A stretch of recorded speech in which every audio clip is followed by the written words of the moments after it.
İmam Sadiq məclisə oturmuşdu. Məclisə oturanda ətrafında 7 dənə sahabə var idi. İmam Sadiq sahabələrə sual verdi. Dedi ki, Peyğəmbərin bizə gətirdiklərində ən vacib əməl nədir? Müfəzzəl qalxdı ayağa. Dedi ki, olar mən deyim? Dedi ki, bəlidir.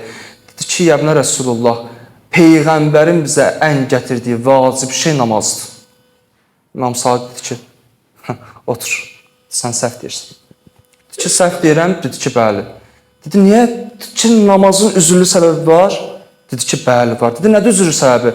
Dedi, məsəl üçün, bir insan əgər yola çıxıbsa qəsr qılmalıdır və yaxud da bir insan xəstəsə oturaq qılmalıdır və s. bu cür dəlillər gətirdi.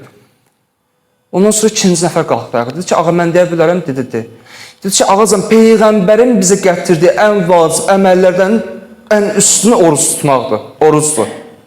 İmam Sadiq baxdı ona, dedi ki, sən də səhv deyirsən. Çünki orucun da üzrü səbəbi var. Bir şəxs xəstədirsə, oruc tutmaq ona haramdır, olmaz.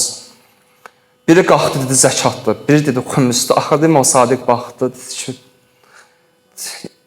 Peyğəmbərin bizə gətirdiyi əməllərin ən vacibi vilayətdir.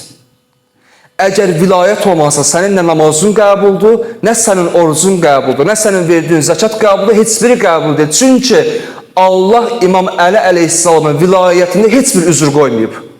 Heç bir üzr yox ki, sən İmam Əli əleyhissalamın vilayətini qəbul eləməyəsən.